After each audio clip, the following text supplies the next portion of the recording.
भाई एक बार और गुड मॉर्निंग केदारनाथ धाम से आप सभी को। और अभी धूप भी बहुत अच्छी खासी निकल गई है, जैसे आप लोग को पीछे दिख रहा होगा। और वास्तव में ठंड तो है, लेकिन धूप आने की वजह से ज़्यादा राहत मिल गई है। और पहाड़ों में आप धूप देख सकते हो, और पीछे केदारनाथ मंदिर।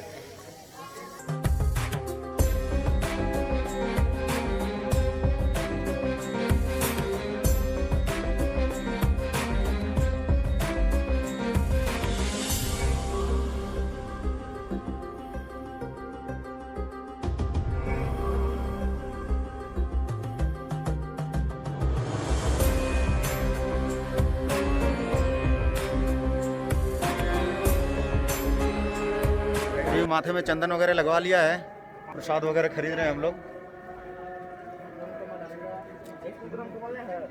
है बाबा पंडित जी, कितना 250 ना?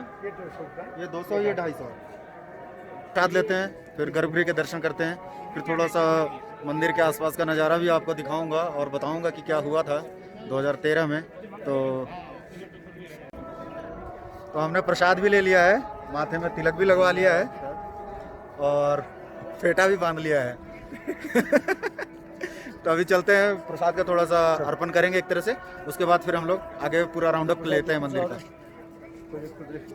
यहाँ पे गर्भगृह के दर्शन दो तरफ से कर सकते हैं, एक तो ये मेन है जो मुख्य मार्ग से, और दूसरा यहाँ से लाइन लग के लोग नंदी की पूजा कर रहे हैं। तो अंदर जाना अलाउड नहीं है कोविड की वजह से गर्भगृह में, तो बस यहाँ से लाइन पे लगेंगे, नंदी महाराज के पूजा करेंगे, प्रसाद वहाँ पे अर्पण करेंगे।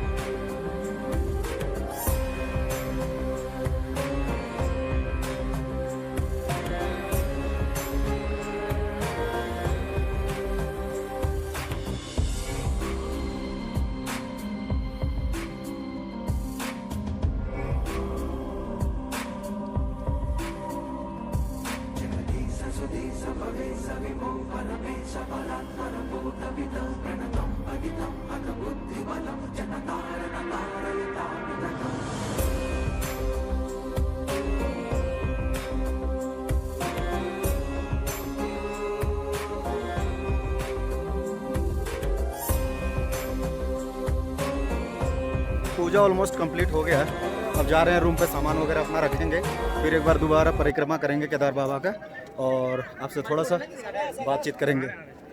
तो भाई बाहर से ही दर्शन हो गए, और यहाँ पे आने के बाद जो बोलते हैं ना कि सारी थकान वगैरह मिट जाती है, वो सब कुछ मिट गया हमारा। अब आपको एक मंदिर परिक्रमा मैं कराता हूँ।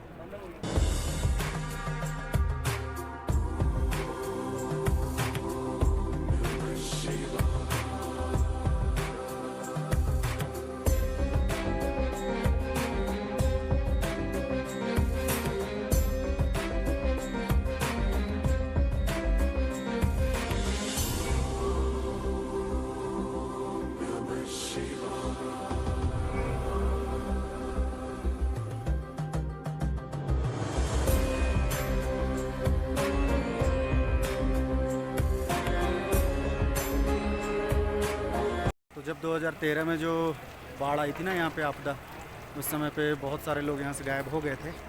सुनने में आता है कि सरकारी आंकड़ा 5000 लोगों का है, लेकिन इससे भी ज़्यादा हो सकता है कि लोग मिसिंग होंगे। तो यहाँ से लेके सीधे नीचे पूरा घाटी तक, रामबाड़ा होते हुए हरिद्वार, ऋषिकेश, सभी तरफ आपदा का जो प्रभाव था पड़ा था। और मंदिर प्रांगण को और मंदिर के गर्भगृह को बचाने में जो एक पत्थर पीछे से पता नहीं कैसे वो नदी के धारा के साथ बहते हुए आ गई थी, वही जो है ये भीमशिला है। इतना बड़ा जो पत्थर है ना, वो इस तरफ से कहीं से बहते हुए पहाड़ से उतरते हुए यहाँ पे आके जस्ट मंदिर के पीछे टिक गया था। आप देख सकते हो, ये मंदिर का प्रांगण और ये भीमशिला। यहाँ पे टिक गया था तो इससे हुआ क्या कि जो भी पानी इस तरफ से बह के आ रही थी इस पत्थर से टकरा के दो धारा में इधर उधर बह गई। तो ज़्यादा नुकसान मंदिर के प्रांगण को और मंदिर के आसपास में उतना नुकसान हुआ नहीं। उस पहाड़ के पीछे कहीं गांधी सरोवर डैम था जहाँ पे पानी लबालब भर गया था, तो वो वहाँ से टूट के पूरे फ्लो के साथ पहाड़ को तोड़ते हुए पत्थरों को साथ लेते हुए इस तरफ आ गई। और साथ में मंदाकिनी नदी और इस तरफ बताते हैं कि सरस्वती नदी की धारा है। तो आपस में मिलकर इतना वेग से यहाँ पे आई ना कि आसपास के जितने भी घर थे उन सभी को तोड़ के सीधे नीचे घाटी की तरफ ले गई। रामबाड़ा तो बिल्कुल साफ़ हो गया था और बहुत सारे जो आसपास में छोटी छोटी जो धारा के नज़दीक आसपास में घर थे वो सभी टूट के बह गए थे। भीमशिला का आकार आप देख सकते हो, ये इतना बड़ा है पत्थर। और ये टीका किससे हुए था? यहाँ पे आके अगर आप सोच लो, जब उतना फ्लो में कुछ आ रहा है तो कैसे टिक सकता है? ठीक है,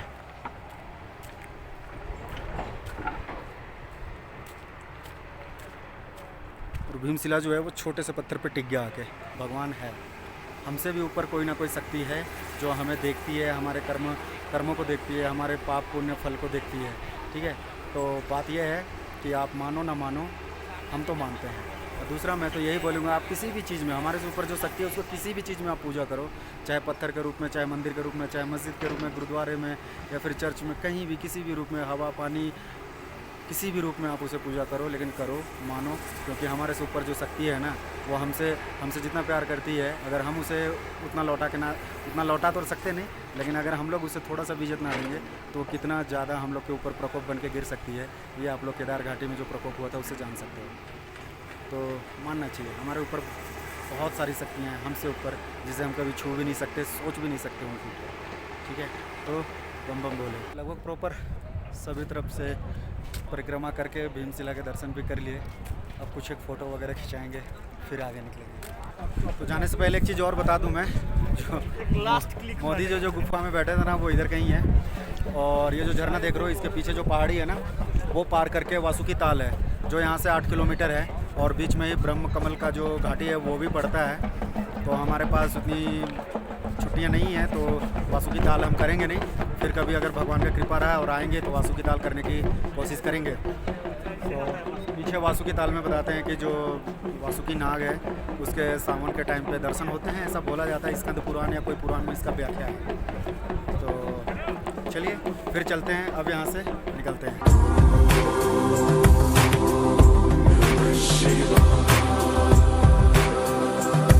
तो हमारे दर्शन आज पूरे हो गए और अब नीचे हम जाएंगे सोनप्रयाग की तरफ और उसके बाद हमें बद्रीनाथ जाना है।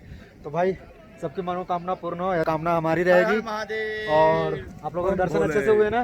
बिल्कुल बिल्कुल बिल्कुल। बोलो एक बार जोर से, हर हर महादेव, हर हर महादेव, बम बोले, बम बोले। और स्पेशली पंकज तू बोल भाई, थैंक यू बोल।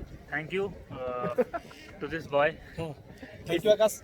इसके वजह से ट्रिप मेरे है। भाई इस तेरे चक्कर में तू तो मुझे प्रभु के दर्शन दोबारा हो गए। तू तो मुझे हाँ, तेरे चक्कर में। हाँ, मैं इसको बोल रहा, ये मुझे बोलेगा। क्योंकि इसकी वजह से ही ट्रिप जो है वो हैपन हो पाया। अदरवाइज कोई प्लान था नहीं दूर दूर तक इस कोविड की, इस पैंडेमिक में जैसा उत्पाद मचा रखा है। तो हमने कभी सोचा भी नहीं था कि 2020 में कोई ट्रिप हम मार भी पाएंगे। But all thanks to him. और आखिरकार थैंक्स टू भोले बाबा। बाकी तो जय भोलेनाथ, जय भोलेनाथ। ये नज़ारे देख के ना नीचे जाने का मन तो कर नहीं रहा बाबा के द्वार से, लेकिन जाना पड़ेगा। तो बाबा हमें फिर से मौका देना, फिर से बुलाना अपने चरणों में। पंकज है ना वो अपने नायाब तरीकों के लिए जाना जाता है। तो अभी नायाब तरीका है कि ये बता रहा है कि यहाँ से सीधे मंदाकिनी नदी के किनारे चल जाते हैं, वहाँ से पैदल पैदल नीचे उतरेंगे।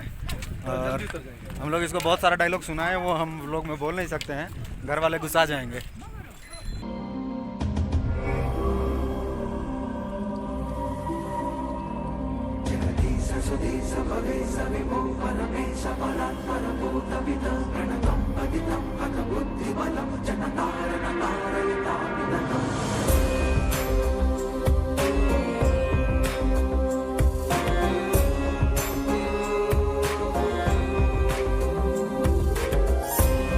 तो हम लोग अभी 10 मिनट के लिए रुके हैं इस व्यू में, और रुकने का मेन मुद्दा है पंकज भाई को AMS हो रहा है, अल्टीट्यूड मोशन सिकनेस। इसको थोड़ा ऑक्सीजन इसका फेफड़ा खींच नहीं पा रहा है, तो थोड़ा इसको दवाई देके पानी पिला के बैठाए हैं। हाँ पंकज ठीक बना भाई?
थक हार के हम लोग आखिरकार गौरीकुंड तक पहुंच गए हैं।